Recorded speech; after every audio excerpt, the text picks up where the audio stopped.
After a mortifying battle against the White Devil, the Gundam costing the life of one of their constituent First Lieutenant MASH, the formerly black Tri-Stars are now down to 2.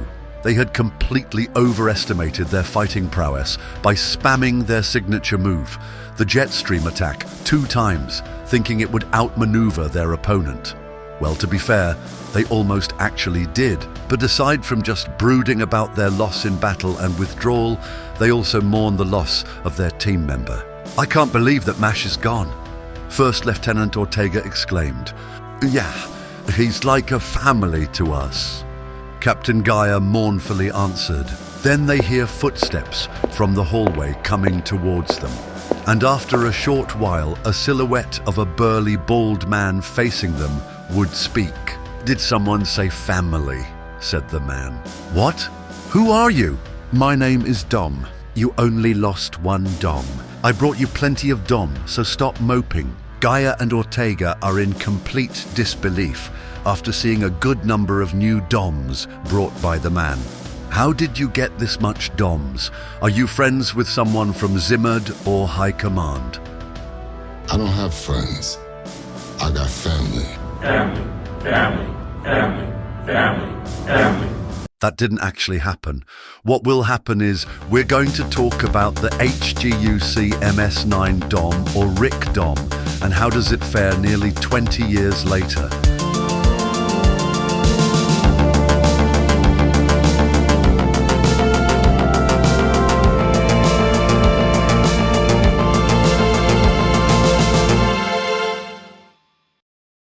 Mail call. You got the box, and upon opening it, you see this imposing drawing of a purple robot holding a bazooka. It's the HGUC MS-09 Dom, or RIC Dom. You've seen it before and heard things about it. It looks like a purple yam, but you find it cool nonetheless. It's big, intimidating, and awesome. That's why you bought a model kit of it. Now begs the question, is it still good today? For those who don't know, the MS-09 Dom is a heavy mobile suit developed by Zimad, a weapons development company known for developing mobile suits for the Zeon, such as the GOG. The Dom is mainly a ground combat machine, primarily fitted with hovercraft technology, while the RIC Dom is for space use. But primarily for ground use, the thermonuclear jets and rockets in its soles allows it to quickly move across the ground, greatly improving its mobility compared to previous ground-use mobile suits such as the Zaku's 1 and 2. With sensors located in front of its greaves, it is able to traverse on uneven terrains. Using its thermonuclear jets, it could hover across the ground at a maximum speed of 381 kilometers per hour for up to 5 hours. Given its large stature, especially its bulky limbs, the thermonuclear Saturn engine which it houses used zinc and lead as propellant, which are relatively heavy elements, thus granting it higher thrust than thermonuclear engines that used lighter elements as propellant. Though the Dom was mockingly called skirted by Federation pilots due to its long skirt, it has the purpose of protecting the thrusters at the back, which is one of the weakest part of the suit. Its cockpit hatch armor, which was placed and opened directly in the front, is its greatest weakness, but it was greatly enhanced on later produced models. Its prominent weaponries includes scattering beam cannon located in its lower chest, a heat saber and 2 large bazookas, and a machine gun, which heavily helps the Dom be a useful combat machine. Now we're going to talk about the HGUC MS-09 Dom, or RIC Dom, which was released in 2006, 19 years ago, as of this upload.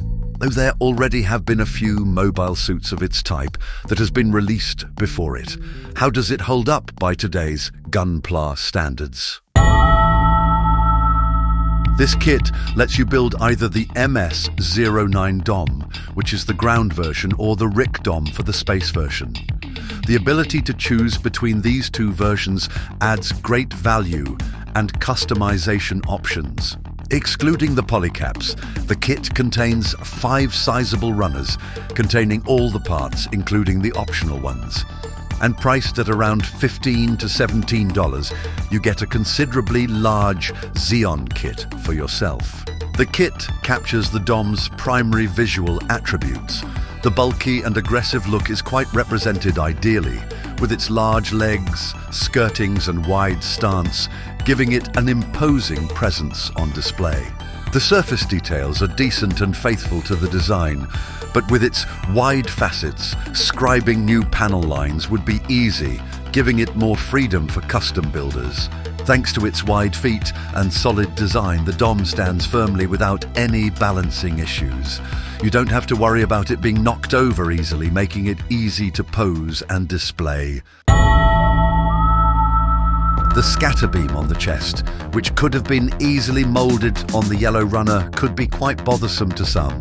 Being a mid-2000s kit, some of its joint designs feel a bit outdated compared to newer HG kits, which have better flexibility and part separation. Posing with the bazookas would sometimes be difficult due to the wrist's limited bend.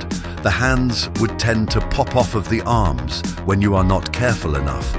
And an additional machine gun would have added more options to its weaponries, much like its old and new master-grade counterparts.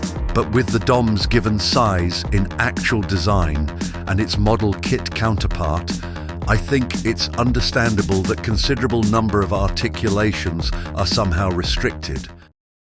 The HGUC MS-09 DOM, or RIC DOM, is a solid representation of Zeon's heavy assault mobile suit, offering a fun and straightforward build.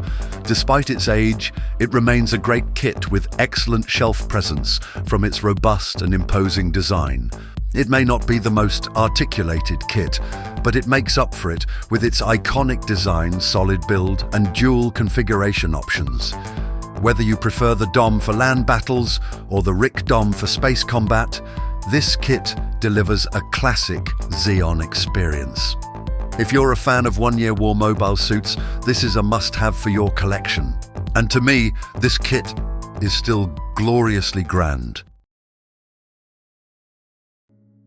Hello again guys, ladies and gentlemen. Thank you very much if you reached here. I hope you enjoyed the video. I have bought this kit back in late 2023 and I intentionally bought 3 of it so I could build black tri-stars. But in this video I only built 1 and I know some of you are probably disappointed that's only 1, so I'm sorry for that. But anyway, my final thoughts on the DOM is that I think it aged really quite well, especially in the aesthetic department. There's really minimal painting required if you want your model kit to be show accurate, like the yellow for the blinding beam cannon and for the reds for the interior of the legs and skirts. I think the color separation is really planned well in this kit, and well, given that the articulation is limited, I think it's still solid. I hope if they do a revived version of this, the bands for the elbow and legs would be maximized like the newer ones. I mean the revived version of the kits. And as for the hands, I hope there's a dedicated set of hands for holding a bazooka like a Zaku 1, and there's that. I like this kit, and again, I hope you guys enjoyed the video, and once again, thank you very much and see you next time.